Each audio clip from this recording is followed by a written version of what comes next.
All right, Larry Krueger here from the Pig and a Pickle Krug Show with a little 49er video. Check out Pig and a Pickle, 2 locations, Emeryville and Corte Madera. They're open 7 days a week from 11 a.m. till 8 p.m. Pig and a Pickle, the best barbecue in all of Northern California. And this video is also brought to you by Claw Daddy Arcades. That's right. Follow them on Instagram at claw_daddy_arcades to find a location near you. And the video also sponsored by LearnKey Upskill Academy, an online learning platform designed to get you job ready in 6 months or less. That's right. They can really help you, whether you're interested in IT, cybersecurity, marketing, or another high demand field. They offer over 30 different certification programs to help you take that next step in your career. They place about 100 different students with well-paying jobs every month, 200,000 students they've worked with, 37 years in business. The link is in the description for both of our sponsors, or all of our sponsors. And thanks to all of them for being proud sponsors of the Krug Show. All right. Well, what is the news of today, March 15th? Well, the 49ers have moved on again from another good football player. It seems to be the theme this offseason. The Niners traded Jordan Mason to the Minnesota Vikings for a 2026 sixth-round pick and a pick swap in this year's draft that moves them up 27 spots on, I believe, in the 6th round on day 3 of the draft. So Mason was a restricted free agent. The Niners gave him a 2nd-round tender, which just meant that if somebody offered him a contract, the Niners could match that contract, or they could let the player go to the other team and not match. And in that case, they would get a 2nd-round pick. What happens in these situations many times is deals are worked out for compensation that's lower than a 2nd-round pick. This happened a couple of years ago with Matt Breida. They tendered him a 2nd-round. They gave him a 2nd-round tender. They traded him 2 weeks later for a 5th-round pick. This happened now. This time, J.P. Mason was given a 2nd-round tender, and he was traded for a 6th and moving up 27 spots on day 3. So far less than a 2nd-round pick. So now he's off to Minnesota, and he's going to sign a 2-year deal with the Vikings that includes $7 million in guarantees, a maximum value of $12 million.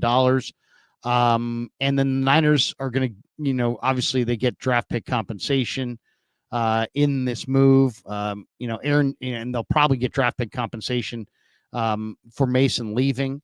Aaron Jones and Jordan Mason are now the 1-2 punch for the Minnesota Vikings. So J.J. McCarthy, new best friends are both Aaron Jones and Jordan Mason. Jordan Mason's a good place. I mean, a good guy, good back, I should say. And he's going to a good place. And he's been, he has been a guy that the fans have really liked. The Niners signed him. I mean, this is just another gem and another tip of the hat to the Niners scouting department.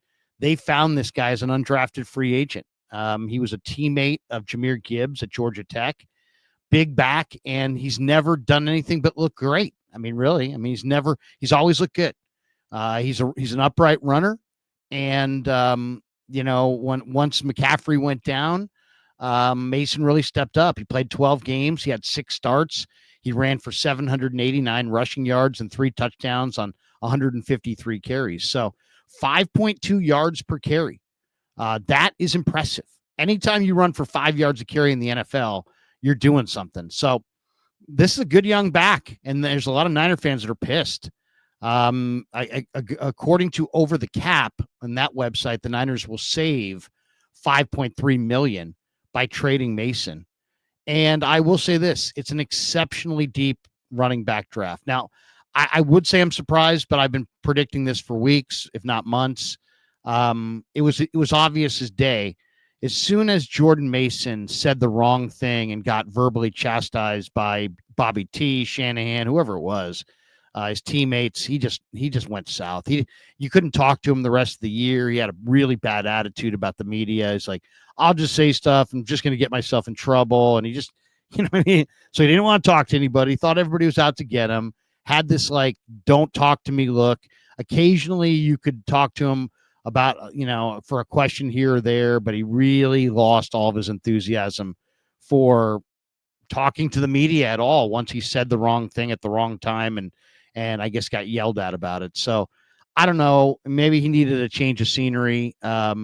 He He admitted that Bobby T and him did not see eye to eye at first. Eventually, I think he won over Bobby T. I think Shanahan's big concerns with him is that he fumbled the ball.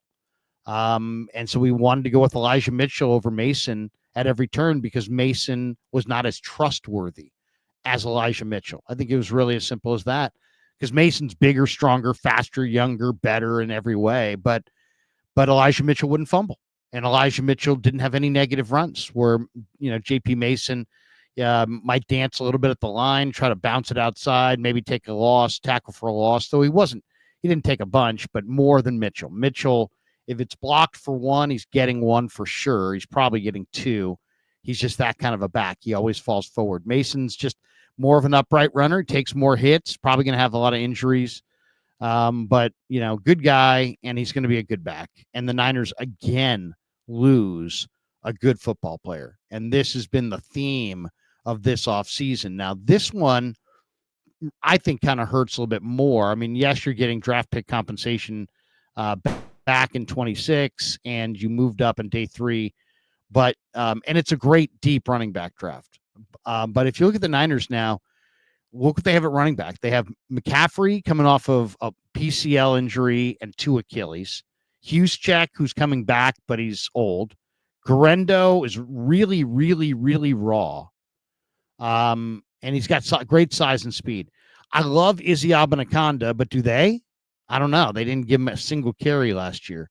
And they still have Patrick Taylor, who, surprisingly, I think Patrick Taylor's pretty good, to be honest. So, the cupboard's not bare. It's not bare.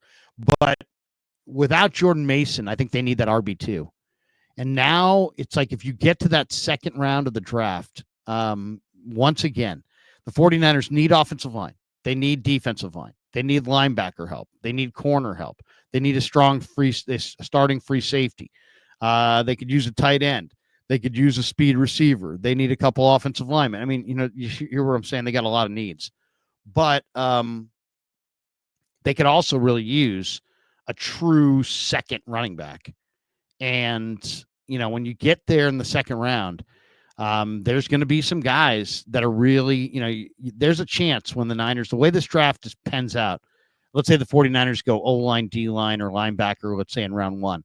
They get into their pick in round 2, which is, I think, at 43, and they could be staring at Omarion Hampton, Travion Henderson, Quinshon Judkins, definitely Scatabo, Dylan Thompson. But, I mean, just those 2 Buckeye backs and the North Carolina kid, if you've watched highlights of these guys, how do you pass on any of those guys? How do you pass on Omarion Hampton? He's amazing. 6 feet, super explosive, very powerful, great contact balance, 220 pounds, moves the pile, can get to the edge. He's good, man. He's good. Travion Henderson. Some people think that he's one of the best blocking backs in the entire draft. 5'10", 202 pounds, awesome receiver. If you're talking about, hey, I want a guy who can block for Brock Purdy and catch the ball to the backfield and give Brock Purdy that safety valve, it may be Travion. Why? Because he's a great blocker, so you can trust him to block for Purdy, and you can dump it to him in the flat. He's got big-time speed. Travion Henderson could be Brock Purdy's new best friend. And then there's my favorite guy, which is Quinshon Judkins. I don't know what to say about this guy. This guy started at Ole Miss, transferred to Ohio State. He's 6 feet. He's 221. He's a bull in a china shop. I mean, he's so violent. Daniel Jeremiah said it. He looks for contact. I mean, this guy is looking to run through you. If you want to replace Debo, who ran through people, and the Niners love the big physical guys who run through you, Quinshon Judkins, baby. Quinshon Judkins. He runs 4.4 at 6 feet, 220 pounds. If you're really looking for that weapon that will, run through you and give you that dynamic, intimidating, this physical finisher like a Debo, man, we miss Debo and that power run style, and he would run through people. Go draft Quinshon Judkins in the second round. He is a beast. And you think he's the exact same size as Debo. Debo's what, 6'1", anything between 215 and 225. This guy's 6 feet, 221 pounds. Debo ran in the 4.5s. This guy runs 4.4, 4.4, and he's an incredible running back. Quinshawn Judkins. So, anyway, the story of the day: J.P. Mason is no longer a Niner, and now the Niners, running backs way up the list. And I'll tell you this: I think this is one of the best running back drafts I can remember in recent memory. And I've done deep dives on lots of these running backs, so I've looked at a lot of them. And, I just talked about Hampton and Travion and Judkins. Those are the guys at the top of the draft, right? There's Dylan Sampson, who's enormously productive at Tennessee. DJ Giddens, who's explosive jump cut ability from K-State. Bashul Tootin from Vatech. RJ Harvey from Central Florida. There's a lot of good backs all throughout this draft. Every round, there's big-time drafts, or big-time running backs. But there's a couple guys that are probably day 3 running backs that, man, now that you don't have Mason, I think you got to look for a day 3 back. That's where the value is going to be. When you get to the 6th round, 7th round, after the draft, that's where you're going to find value. There's some incredible day 3 backs. I'll just throw a few at you. Taj Brooks, 5'9", 215 pounds from Texas Tech. Bowling ball of a back. Maybe the best blocking back in the entire draft. This is the guy. This is your 4-minute back right here. You get to 4 minutes in the game. You need 3 first downs, and everybody in the place knows you're going to run the rock. Who can get the ball, break tackles, and get you some first downs? Taj Brooks can from Texas Tech.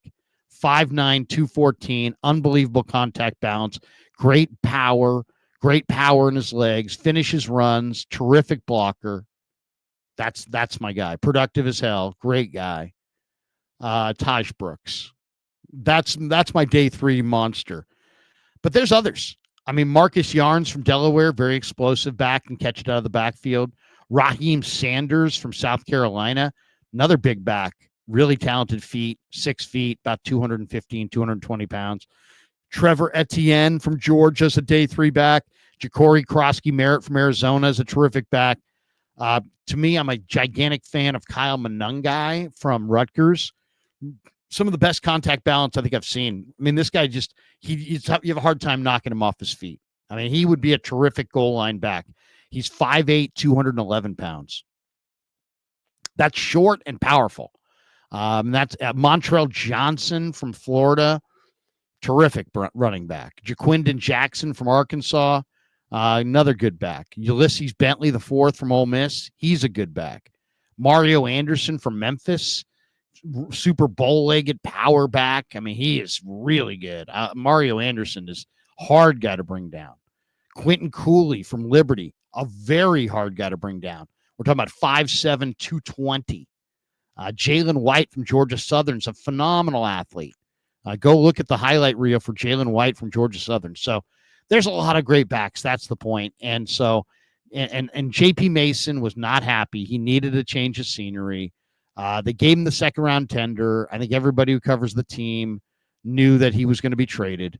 And so they get a 6th round pick in 2026. They move up on day 3, which will, that's the equivalent of moving up around, moving up 25 spots or whatever it is. That's like moving up an entire round. It actually matters. So they'll get a better player on day 3. He was not going for a 2nd round pick. Nobody thought he was, and he didn't. So there you go. Another good football player out the door, though. And this is a young football player. That's the thing about J.P. Mason. J.P. Mason, the other guys you could say, Juice is old. Debo's broken down. These guys, that guy, old. Javon Hargrave, they've played their best football. This guy is 25, and his best football still coming. So, even though the Niners got a little compensation, they lose a good football player. And once again, they're in a spot now where they need to have their Bill Walsh 1986 draft. If you remember that draft, the Niners traded back twice. Their first pick was Larry Roberts, I think in the 30s, 38, something like that. They wound up with a bunch of extra 3rd and 4th round picks, and they hit on them, including Hall of Famer Charles Haley. The Niners got 8 starters out of the 86 draft, and it paved the way for a great season in 87. They got upset in the playoffs, but they were dominant in the regular season. They won it all in 88. They won it all in 89. They went to the NFC Championship game in 90. And many of those same guys that they drafted in that 86 draft were still foundation pieces in the early 90s when the Cowboys started to run the show in the NFL. So that 86 draft gave the Niners depth, and it really ushered in maybe their most successful 3 or 4 year run in the history of the franchise. And that's the kind of draft they need again. They don't need one great player. They need, 10 starters. They get 10 starters out of this draft, which is a tall ask. But if they could get 10 starters, I think it would be a good goal to have. 10 starters out of this draft, and the 49ers will win the Super Bowl within the next 5 years. Odds of that happening, either the 10 starters is really low. But if they do get 10 starters out of this draft, the Niners will win the Super Bowl at least once in the next 5 years. Jordan Mason, now a Minnesota Viking. Thanks to Pig and a Pickle for being the title sponsor of the Krug Show. Thanks to Claudette Arcades for sponsoring this video. Thanks to LearnKey Upskill Academy. The links are in the description below. Thanks to all of you guys for supporting the Krug Show on YouTube.